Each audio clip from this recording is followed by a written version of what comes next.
Bonjour, c'est Raj. Bonjour Nina. C'est notre dernière. Eh oui, c'est la dernière pour cette année. On finit en beauté.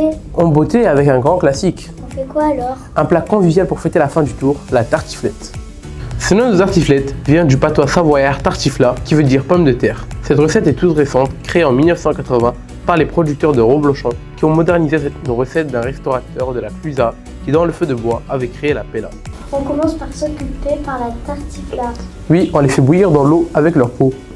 Il faut des pommes de terre à la chair ferme. Oui, je te conseille la Charlotte ou de l'Alliance.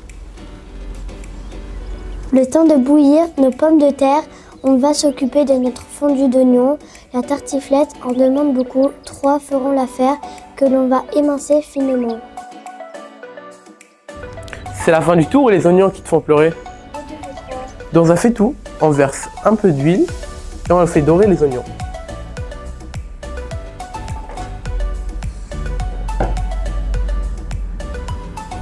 On vient déglacer nos oignons avec un demi-verre de vin blanc, vin de Savoie bien évidemment. En amont, nous avons préparé nos lardons que nous allons verser dans notre fondu d'oignon. Ça commence à sentir bon le ski et la montagne. Calme-toi, on est en août. Il n'y a pas de saison pour les tartiflettes. On éteint le feu et on vient faire fondre notre crème fraîche. On ne la fait pas cuire. Nos pommes de terre sont cuites D'ailleurs, on s'est bien brûlé les doigts en les épluchant. et ça réchauffe l'hiver. Mais on est en août. On vient couper nos pommes de terre en lamelles d'environ 1,5 cm, pas trop épaisses. Dans un plat que nous avons frotté avec de l'ail, nous venons déposer nos pommes de terre. Et pour un petit goût fumé, quelques tranches de saucisse de Montbéliard. C'est ta touche personnelle? Oui, L'heure de mettre notre crème d'oignon et lardon et mélanger délicatement pour ne pas trop abîmer nos pommes de terre.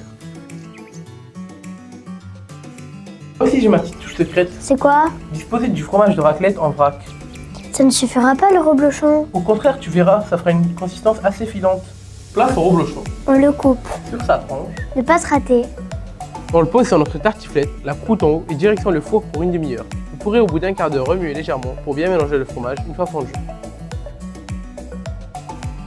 Retrouvez-nous ce soir dans notre émission Détour sur les tours, nos interviews, nos rencontres, souvent exceptionnelles. Je ne vous en dis pas plus. Petit résumé de cette dernière étape sur l'Alpe d'Huez, retrouvez notre journée en photo sur nos différents réseaux sociaux et notre émission sur TV Pitchoun.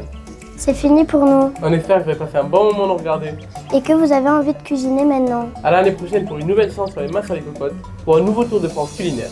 Bon, on fait ça avec une tartiflette? Bien sûr. Au revoir. Au revoir.